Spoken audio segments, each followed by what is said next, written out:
নমস্কার বন্ধুরা, সুজাতার ঘর সংসার চ্যানেল থেকে আমি সুজাতা। বন্ধুরা, কিছুক্ষণ আগে আমাদের দেশের মাননীয় প্রধানমন্ত্রীর একটা বক্তব্য শুনলাম।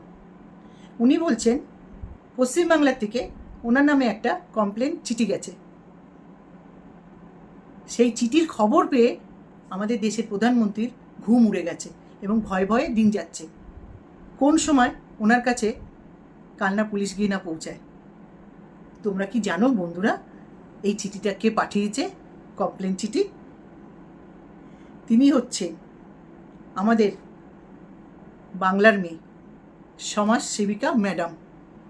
তো ম্যাডাম, সত্যিই আমি ভুল করেছি আপনাকে চিনতে, বড় ভুল করে ফেলেছি ম্যাডাম। সত্যি আপনি যে এত বড় ঢপবাজ, আমি জানতাম আপনি একটু একটু ঢপ মানেন, আপনি যে এত বড় ঢপবাজ আমি আজকে জানলাম। সত্যি ম্যাডাম। আচ্ছা ম্যাডাম, আপনার মুখেই শুনেছি আমি আপনার ওই যে 3 মাথা মোটা সাকরেত আছে, তার মধ্যে 2জন নাকি দুবার ভোটে দাঁড়িয়েছিল তৃণমূলের হয়ে। একবারও জেতেনি। তৃণমূলের হয়ে তো দাঁড়ালে কানা খোরাল ন্যাগড়া, দেখতে পায় না, কথা বলতে পারে না, ট্যারা ব্যাকা, যে দাঁড়াচ্ছে তৃণমূলে তারাই ভোটে জিতে যাচ্ছে। তা আপনার ওই 2 সাকরেত একবারও জেতেনি। কোন এরিয়ার থেকে দাঁড়িয়েছিল? কোন ভোটে দাঁড়িয়েছিল? পঞ্চায়েত ভোটে, না বিধানসভার ভোটে, না লোকসভার ভোটে? আমাদের ঢপবাজ ম্যাডাম যদি একটু বলেন তাহলে আমি গুগলে সার্চ করে দেখতে পারি যে ওরা কোন ভোটে দাঁড়িয়েছিল। কারণ আপনার মুখে তো কোনো সত্যি কথা শুনতে পাই না। ইউটিউবে আসার পর থেকে শুধু ঢপই মেরে যাচ্ছেন। আর বিশেষ করে আমি তো আপনার সঙ্গে মিশেছি, আপনি যে কত সত্যিবাদী সেটা তো আমি জানি। তো ম্যাডাম, আপনি তো সবাইকে কেস দিয়ে বেড়াচ্ছেন, তা আমি আপনাকে অনেক বড় ঢপবাজ বললাম। এবারে আপনি আমার নামে একটা কেস করুন। হ্যাঁ, আমি দেখব আপনার এফআইআরটা কীরম লাগে আমার ওপরে। করবেন কিন্তু, কেস দেবেন কিন্তু ম্যাডাম, ভুলবেন না। ঢপবাজ ম্যাডাম, আপনাকে এত বড় কথা বললাম, আপনি বড় ঢপবাজ, দেবেন কিন্তু। আচ্ছা ঢপবাজ ম্যাডাম, আপনি বলছেন আপনি আমাকে কোনোদিন ফোনই করেননি, কোনোদিন কথাও বলেননি, তাই না ঢপবাজ ম্যাডাম? সুজাতা, আপনি কিন্তু মেন সাক্ষী। আপনি আপনি ওইগুলো পাঠিয়ে দিন, শিগগিরই করুন। এগুলো কে বলেছিল ম্যাডাম? হ্যাঁ, কল রেকর্ডগুলো শোনাতে পারবো। আপনি যে একটা ভয়েস পাঠিয়েছিলেন 2-3টে, সেগুলোও শোনাতে পারবো। যার জন্য তো আমি বুক ফুলিয়ে বলতে পারি ঢপবাজ ম্যাডাম। কি সেবিকা ম্যাডাম, ঠিক বলছি তো? হ্যাঁ, আর আপনি দেখলেন ঠিক আপনার চরিত্রতে আপনি ফিরে এলেন। আপনার ওই মাথা মোটা সাকরেতগুলোকে আমাকে নিয়ে ভিডিও করতে বসিয়ে দিলেন। তা আমি তো জানি আপনার চরিত্রটা কি ম্যাডাম, চিনে গেছি, যার জন্যে তো বলতে আসি। শুনুন ম্যাডাম, আপনি যে ওদেরকে দিয়ে শিখিয়ে আমাকে নিয়ে ভিডিও করাচ্ছেন না, আমি ওদেরকে আগেও কোনো দিন পাত্তা দিইনি, এখনও কোনো পাত্তাই দেবো না। ওরা যত খুশি আমাকে নিয়ে ভিডিও করুক, ওরা যত ভিডিও করবে আমাকে নিয়ে, আমি তত আপনাকে বলতে বসবো ঢপবাজ ম্যাডাম। কারণ ওই মাথা মোটাগুলো বুঝছে না ওদের ঘাড়ে পা দিয়ে আপনি কোথায় পৌঁছাচ্ছেন, বুঝেছেন? ওরা যত আমাকে নিয়ে ভিডিও করবে তত আমি আপনাকে নিয়ে বলতে বসবো, বুঝেছেন ঢপবাজ ম্যাডাম? তা আমি আমার ক্রিয়েটার বন্ধুদেরকেও বলে যাচ্ছি। তো বন্ধুরা, যারা ক্রিয়েটাররা আছো, ওই মাথা মোটা এনার সাকরে 3টে যত তোমাদেরকে নিয়ে ভিডিও করবে, ওদেরকে না তোমরা পাত্তা দেবে না, একদম পাত্তা দেবে না। তোমরা কি করবে? এই ঢপবাজ সমাজসেবিকা ম্যাডামকে নিয়ে ভিডিও করবে। ওদেরকে একদম পাত্তা না দিয়ে এই সেবিকা ম্যাডামকে নিয়ে ভিডিও করবে, দেখবে ওরা তাহলে চুপ হয়ে যাবে। কারণ এই ঢপবাজ সেবিকা ম্যাডাম ওদের সব শেখায়, আমি এটা জানি বলে বলছি বন্ধুরা, তোমরা তাই করবে। আচ্ছা ম্যাডাম, ঢপবাজ ম্যাডাম, আপনি কি বলছেন? আরে ওই কোঠে গেছিল, আমি যা কবুত্তর যা যা করে তাড়িয়ে দিয়েছি, মানে বের করে দিয়েছি।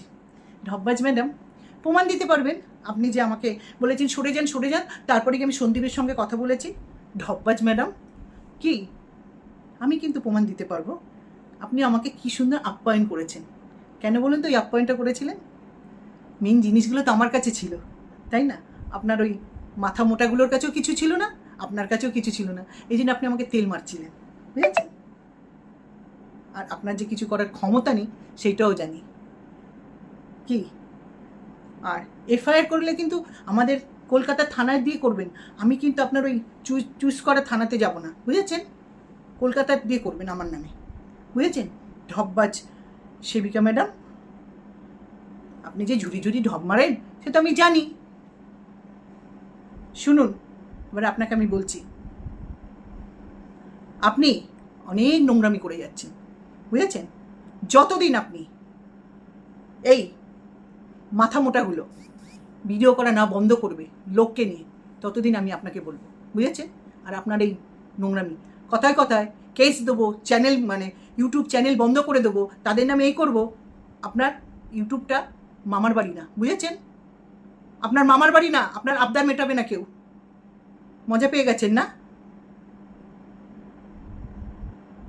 এটা কেসের জায়গা ইউটিউবটা? দেখি আপনি কার পিছনে লাগছেন, দেখি আপনার কত ক্ষমতা আছে। আপনি নোংরামি করছেন ইউটিউবে এসে, শুধু নোংরামি, কারোর সঙ্গে মানে মেলামেশাটা নোংরামি না, আপনার চিন্তা ভাবনাটা প্রচুর নোংরামি। ইউটিউব শান্তি করছি? আপনার তিনটাই মাথা মোটা সাকরেত সমানে ভিডিও করে যাচ্ছে, কন্ট্রোভার্সি বন্ধ করেছে, কন্ট্রোভার্সি জায়গাতে এসছেন। ঠিকই তো বলেছে, চ্যানেলটা 2 বছর ধরে ফেলে রেখেছিলেন 400টা সাবস্ক্রাইবার নিয়ে, এই মাথা মোটা মুখগুলোর ঘাড়ে পা দিয়ে উঠছেন। আপনার আজকের ওই রাস্তার কুরানি যে বোন কি বলছে লোককে, সে তো আমি জানি, আপনি শিখিয়ে দিয়েছেন, সে তো আমি ভালো মতন জানি। সেবিকা ম্যাডাম, আপনি শিখিয়েছেন যে। শুনুন, আপনি না খুব টেনশানে আছেন না? আচ্ছা, একটা মনে পড়লো, আপনি এখন লাইভ খুললেই শুধু টাকার গল্প, এই গল্প। আমি কোথায় কার সাথে ফোনে কথা বলেছি টাকার কথা, কত টাকা কার কাছে কি ঘাবলা করে রেখেছেন? টাকা, শুধু টাকা টাকা করছেন। আমি ফোনে ওর সাথে তো কোনো কথা বলিনি। এত টেনশানে আছেন কেন তাহলে? আপনি যদি কিছু না বলে থাকেন, উস্কানিমূলক কাজগুলো করেন আপনি, যার জন্যে কোনো জায়গায় পৌঁছাতে পারেননি, এক জায়গায় পড়ে আছেন। শুধু ক্যামেরা খুলে আমি দিল্লি গেছি, আমি বোম্বে গেছি, একে ব্যাঙ্গালোরে ডাকবো, তাকে হায়দ্রাবাদ রাখবো, এই করতে এসছেন।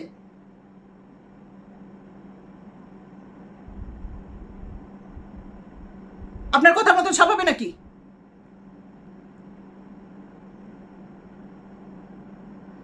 মরকট মরকট তো বলে যাচ্ছেন। শুনুন, যেটা সত্যি সেটা বলতে হবে। আপনার ওই 3টে মাথা মোটা সাটক্রেতরা বন্ধ করছে, হ্যাঁ? কাউকে নিয়ে ভিডিও করা বন্ধ করছে, সে তো আমি জানি। আপনি কি বলেছিলেন? শুনুন, শুধু সময়ের অপেক্ষায় আপনার ভয়েসগুলো আমি সব ছাড়বো।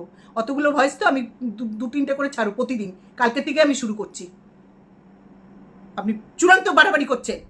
একটা ইউটিউব চ্যানেল খুলে রেখেছিল, কোনো কিছু করেনি, লাইভে বসে নোংরামি হচ্ছে। মিথ্যের পর মিথ্যে তেল লাগিয়েছেন আপনি আমার পায়ে, বুঝেছেন? হাইকোর্টে যাওয়ার জন্যে তেল লাগিয়েছেন। কেউ না জানুক, আপনার ওই 3টে মাথা মোটা সাকরেত জানে, আর তার সঙ্গে আছে আমার একজন ভালোবাসার মানুষ, সে জানে। তার জন্য আমি গেছি, তাকে আমি ভালোবাসি বলে, বুঝেছেন? আপনার জন্য আমি যাইনি।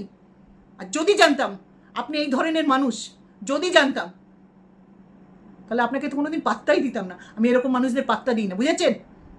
ভগবান না আমাকে নিয়ে গেছে আপনার কাছে আপনাকে চেনার জন্য। আর যদি না যেতাম, আপনি আরও এখানে বসে ছুরি ঘোরাতেন। বেশ গুছিয়ে গুছিয়ে মিথ্যে কথা বলেন।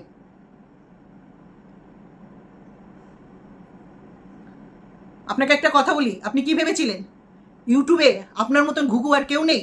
আপনার থেকে বড় বড় ঘুঘুরা না ইউটিউবে বসে আছে, ইউটিউবে বসে আছে, দেখছে আপনার কীর্তিকামা কাণ্ডগুলো। তার মধ্যে আমি একজন আছি ঘুঘু, বুঝেছেন? ঠিক মানুষের পাল্লায় পড়েননি। আর কি করে অন ক্যামেরায় পার্টি নিন্দ করেন, এই পার্টি সেই পার্টি? এত সাহস হয় কি করে আপনার? আর আপনি কি বলছেন? অনুব্রত মণ্ডলকে আপনি জেলে ঢুকিয়েছেন, প্রমাণ দিতে পারবেন তো? প্রমাণ দিতে পারবেন তো? অনুব্রত মণ্ডলকে আপনি জেলে ঢুকিয়েছেন, হ্যাঁ? আপনার ওই যে লাইভ আর আপনার যা যা বলবেন সব ডাউনলোড করে ছাড়বো, দেখাবো। আপনার খুব বড় বড় কথা। অনুব্রত মণ্ডলকে আপনি জেলে ঢুকিয়েছেন। তো বন্ধুরা, তোমরা আমার এই ভিডিওটা দেখো। এই সেবিকা ম্যাডাম বলছে উনি নাকি অনুব্রত মণ্ডলকে জেলে ঢুকিয়েছেন। হ্যাঁ, কালকের ওনার গ্রুপের একটা নাম আমি ভুল বলেছিলাম। ওনার গ্রুপটার নাম ছিল ধনঞ্জয়ের ফাঁসি। আমি ওটা বানি বলে ফেলেছিলাম। ওটা ধনঞ্জয়ের ফাঁসি ছিল বন্ধুরা। ওনার একটা গ্রুপ করেছে, সেখানে লিখে রেখেছে ধনঞ্জয়ের ফাঁসি। সমানে মিথ্যে কথা বলে যাচ্ছে, সমানে লাইভ খুলবেন বক বক বক বক করে মিথ্যে কথা বলবে। ফাটাতে এসছেন উনি। আপনার সঙ্গে না শিক্ষিত লোকরা থাকতে পারবে না। কেন বলুন তো? আপনার চালগুলো তো ধরে ফেলবে। কারা থাকে আছে বলুন তো? আপনার ওই 3 শার্টকে মূর্খ মাথা মোটাগুলো আছে। যেরকম নাচাচ্ছেন সেরকম নাচছে। ভেবেছিলেন আমাদেরকে নাচাবেন, পারেননি। মামুনিদি ঠিক চিনতে পেরেছিল আপনাকে। বলেছিল সুজাতা ইনি মোটেই ভালো মানুষ না, একদম ঠিক বলেছিল। আর আমি তো মামুনিদিকে বললাম হ্যাঁ আমিও বুঝতে পেরেছি। ভাগ্যিস গেছিলাম ওই হাইকোর্টে, নাহলে আমি জানতে পারতাম না আপনি যে কি জিনিস। ঢপবাজ সেবিকা ম্যাডাম, আপনাকে বলছি সমাজসেবী ম্যাডাম, টাকা ছাড়া তো কিছু চেনেন না। টাকা ছাড়া তো এখন টেনশনে আছেন না। আমি কি ফোনে টাকার কথা বলেছি? তার মানে বুঝে দেখেছেন কোন জায়গায় যে টাকার ঘাবলা করে রেখেছেন আপনি নিজেও জানেন না। তা শুনুন, ওয়াইটি শান্ত করুন, ওয়াইটি শান্ত করুন। আপনার ওই ধমকি চমকি পুলিশ থানা কেস এগুলো আপনার কাছে রাখুন, আপনার পকেটে গুজে রাখুন। আর আমি এই ভিডিওটা বেশি বড় করব না। আর ওই 3 মাথা মোটা সাকরেত ভিডিও করবে, আমাকে নিয়ে করেছে, আমি ওই 3 জনকে পাত্তা দেবো না। যা করবো, ওরা যত ভিডিও নামাবে আমি তত আপনাকে নিয়ে ভিডিও করব। বুঝেছেন? ঢপবাজ সেবিকা ম্যাডাম, আপনাকে বলছি সমাজ সেবিকা ম্যাডাম, সমাজের খুব ভালো করতে এসছেন না, ইউটিউবের খুব ভালো করছেন না। আর আমি বন্ধুদেরকেও বলেছি ওই 3 মাথা মোটাকে যেন পাত্তা না দেয়, ওই 3টে সাকরেতকে যেন পাত্তা না দেয়। যত যাকে নিয়ে ভিডিও করবে তারা যেন আপনার মতন ঢপবাজ ম্যাডামকে নিয়ে করে। বুঝেছেন? সমাজ সেবিকা ম্যাডাম, খুব নাচানাচি করছেন না। কথা বলিনি ওনার সাথে, কোনোদিন কথা বলিনি। মিথ্যেবাদী। ওনাকে বলেছি সরে যান, সন্দীপের সঙ্গে কথা বলুন, এ করছে, আমি ধমকিয়েছি। ঢপবাজ মিথ্যেবাদী। আজ পর্যন্ত পৃথিবীতে, আজ পর্যন্ত আমার যতটা বয়স এখনো অবধি, যতদিন জ্ঞান হয়েছে এখনো অবধি এমন কেউ হয়নি না আমার চোখের সামনে দাঁড়িয়ে ধমকাবে। বুঝেছেন? তার পুরো চোখ উগলিয়ে আনবো, পুরো তার হাত ভেঙে দেবো আমার উপরে আঙুল তুললে। সেই ক্ষমতা রাখি, আপনাকে বলে দিলাম। ঢপবাজ সমাজ সেবিকা ম্যাডাম, সেই ক্ষমতা রাখি। কেউ আমাকে বলবে বেরোন আর আমি তার ইয়ে করবো, সেই আজ পর্যন্ত আমার সঙ্গে হয়নি। বুঝেছেন? খুব সাবধান, বলে দিলাম, খুব সাবধান। নোংরামি চূড়ান্ত করছেন। দেখি আপনি কারকে কি করতে পারেন। সব আমরা এবার সব কটা ক্রিয়েটার একসাথে হচ্ছি, দেখি আপনার ব্যবস্থা এইভাবেই করতে হবে। তো শুনুন সমাজ সেবিকা ঢপবাজ ম্যাডাম, আমি এখানে ভিডিওটা রাখছি, আবার আমি আসবো, প্রতিদিন আসবো। মিথ্যেবাদী। আমি অনুব্রতকে জেলে ঢুকিয়েছি, অনুব্রতকে জেলে ঢুকিয়েছি। সরি বন্ধুরা। তো বন্ধুরা, এই ম্যাডাম হচ্ছে ঢপবাজ, একে আজ থেকে ঢপবাজ ম্যাডাম বলবে। তো আমি এখানে রাখলাম বন্ধুরা। উনি যত ওই 3 মাথা মোটা মূর্খ সাকরেত আছে ভিডিও করবে, আর তত একে নিয়ে তখন বসবো। তোমরা খেয়াল রাখবে 3 জনকে, আমিও খেয়াল রাখছি। একে রোজ ধোয়াবো এই ঢপবাজ সেবিকা ম্যাডামকে। তো বন্ধুরা আমি এখানে ভিডিওটা রাখলাম। তোমরা সুস্থ থেকো, ভালো থেকো। হরে কৃষ্ণ, জয় গুরু, শুভরাত্রি, বাই বন্ধুরা।